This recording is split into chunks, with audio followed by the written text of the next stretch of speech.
brought you out to Las Vegas for this year's World Series of Poker? I was out a couple weeks before the main event, playing some satellites, some of the preliminary events, and just before we left, my father actually put me into the main event. I had recently left my job about a month before the main event. What was your profession? I was Vice President of Applications Development for a division of National Geographic called the Jason Project. So I handled all of our custom software applications and things like that, our web-based development.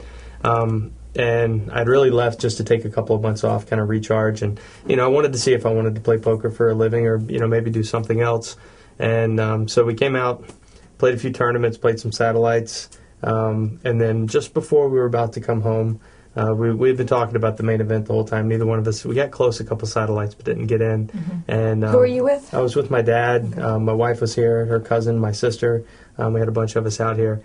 But we were having breakfast the morning before we left and talking about the main event. And, I said, I don't know if I'll ever have 2 weeks to take off and be able to play this. This may be the time to play it. And so my dad handed me the 10 grand and I hustled down to the cage and got registered.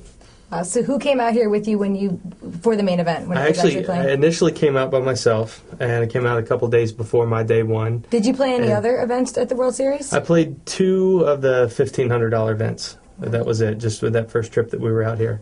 And then when I came out by myself Friday before, it started day one on Sunday.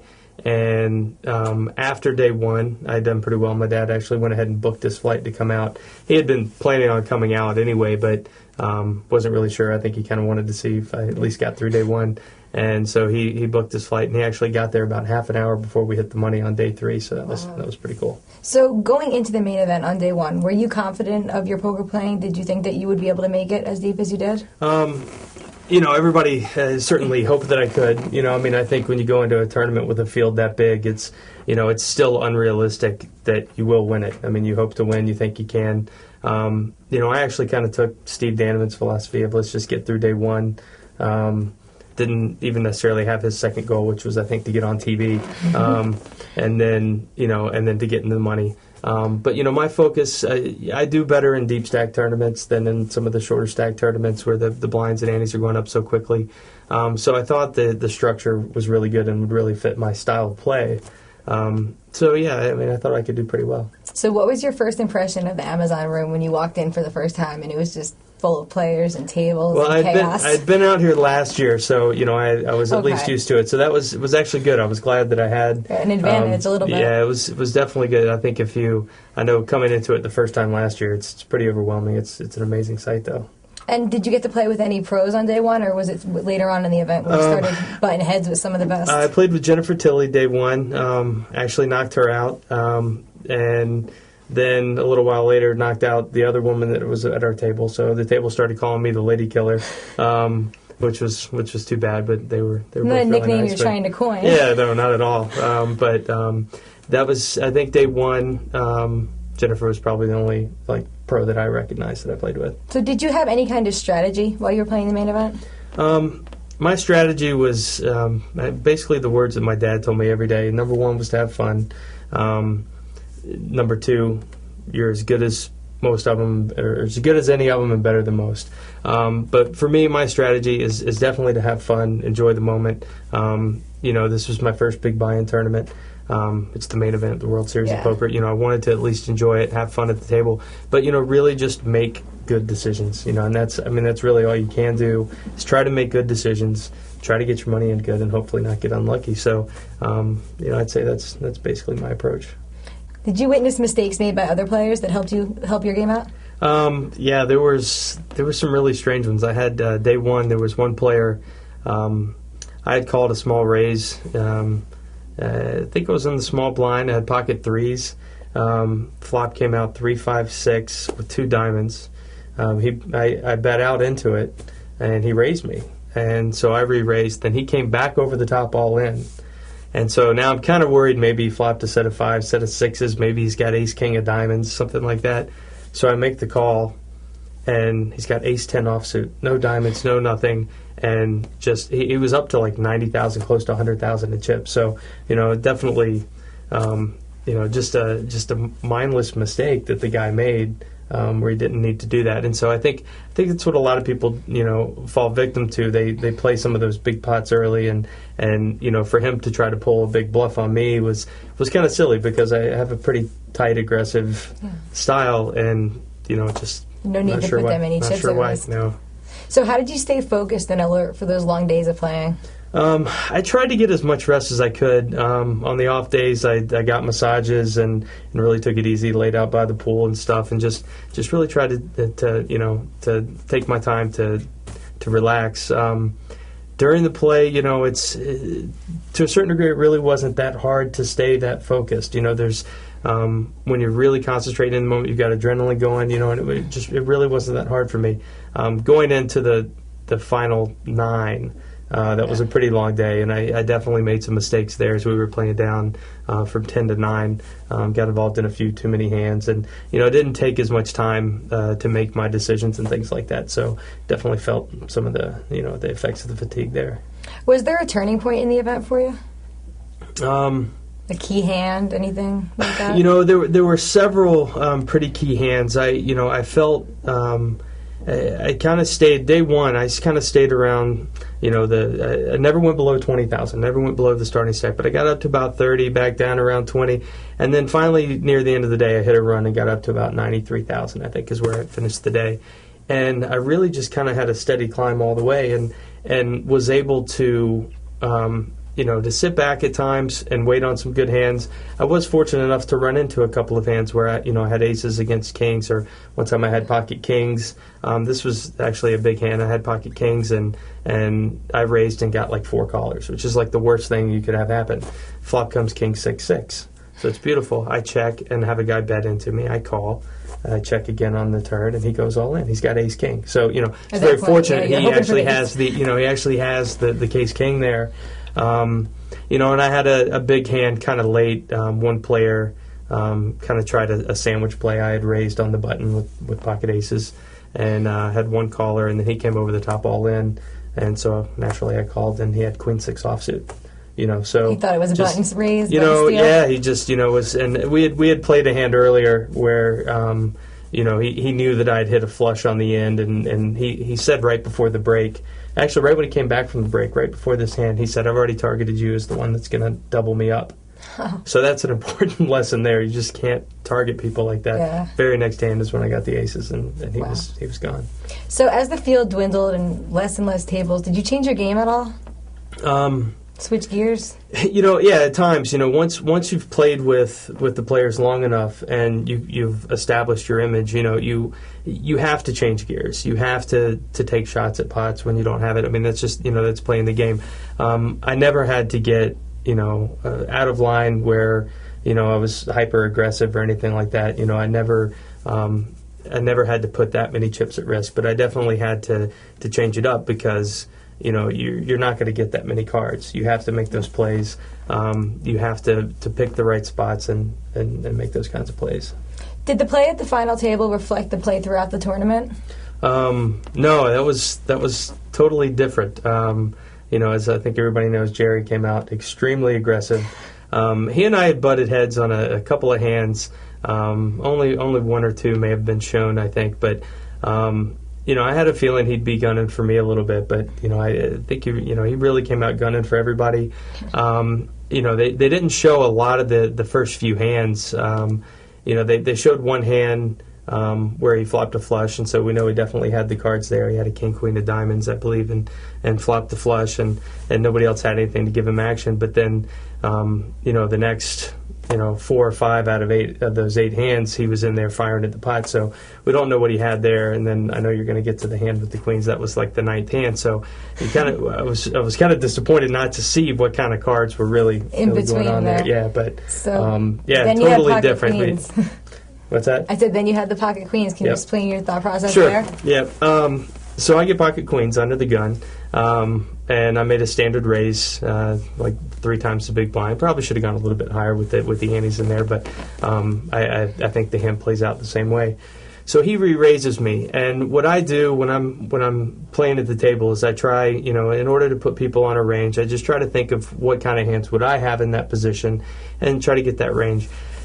9 hands into the main event, World Series of Poker, final table, to re-raise an under-the-gun razor, I pretty much got to have aces, kings, maybe ace-king suited. I'm probably not going to get involved with anything. Certainly not a pair. I might call with, jacks, tens, nines. I don't know, but I might just dump them, because with me and knowing, I've kind of played this out in my head of me playing against myself there and knowing how tight that I've been playing. And, if I see myself raise under the gun, it's got to be a big hand that early in the tournament, or in the final table. So, I don't want to lay down the queens. I certainly don't want to come over the top for all my chips with just queens right there. But I want to see the flop, and I want to see a nice safe flop. So, flop comes out, 7-4 deuce, 2 clubs. It's a beautiful flop for my queens. In hindsight, maybe should have checked at this point. But I may have been faced with the same decision. So I lead out for, I believe, $3 million, and Jerry pretty much instantly comes over the top all in. And how many chips did you have left after you let out? I had about $9 million, I think, $8 or $9 million.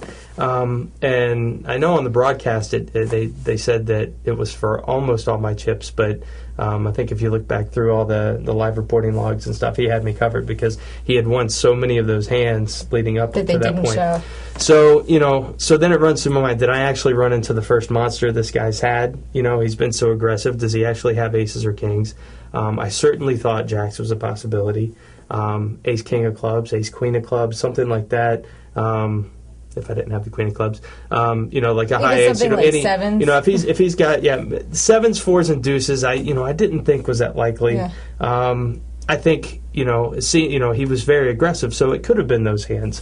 So aces, kings, sevens, fours, and deuces all have me beat. Ace king of clubs is actually ahead of me as well, and I just didn't have a strong feeling. I had so many times throughout the tournament where I had a really strong feeling on a hand and went with it.